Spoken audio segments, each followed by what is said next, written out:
5ஆம் இடம்னா பஞ்சமஸ்தானம். பஞ்சமஸ்தானம்னா பூர்வ புண்ணிய பாக்கியம். அது உங்களுக்கு ஏற்படக்கூடிய பாக்கியம். அதனால என்ன, திடீர்னு ஒரு வீடு அமையிறது, இறந்து போனவங்களோட வீடை வாங்குறது. அதாவது எப்படின்னா, அந்த ஓனர் கிட்ட நம்ம பேசிட்டு இருப்போம், லாஸ்ட்ல அந்த ஓனர் இறந்துருவாரு, அவங்க பையன் வந்து அந்த வீடை நம்ம கொடுக்கறது. இந்த மாதிரி சமாச்சாரங்கள்லாம் பொதுவாக உங்களுக்கு நடக்கக்கூடிய வாய்ப்புகள் ஏற்படும். திடீர் பண வரவுகளும் கொடுக்கும். அட் தி சேம் டைம் உங்க ஹெல்த்ல ரொம்ப கவனமா இருக்கணும்.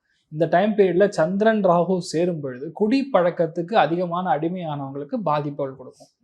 அதனால வந்து இந்த பிஹேவியரல் சென்ஸ் இதை விஷயத்தை வந்து ரொம்ப கவனமா பார்த்துக்கணும். நெக்ஸ்ட் 40 நாள் அவ்வளோ நல்லா இல்லை. ஸோ எந்த அளவுக்கு வந்து நீங்க பார்த்துக்கணும். இந்த டைம்ல வந்து குலதெய்வத்துடைய அனுகிரகமே கம்மியா இருக்கும். அதனால டெய்லி ஒரே ஆப்ஷன் என்னன்னா, குலதெய்வத்தை பிரார்த்தனை பண்ணிட்டு அபிஷேகம் கொடுக்கறது தான். நெக்ஸ்ட் 40 டேஸ்க்கு நீங்க ஜலாபிஷேகம், பால் அபிஷேகம், தேன் அபிஷேகம், பஞ்சாமிர்த அபிஷேகம் இதெல்லாம் வந்து நீங்க இன்னைக்கே பணம் கட்டிருங்க. இந்த வீடியோ பார்க்குறீங்கன்னா நீங்க ஈவினிங் ஃபோன் பண்ணி உங்க குலதெய்வத்துடைய கோவில் கூப்பிட்டு சொல்லிருங்க, என் பேர்ல இந்த அர்ச்சனை பண்ணிருங்க, இந்த அபிஷேகம் பண்ணிருங்க. 40 நாளுக்கு என்ன இருக்கோ அதை நீங்க கட்டிடுங்க, உங்களுக்கு பிரச்சனை வராமல் இருக்கணும்.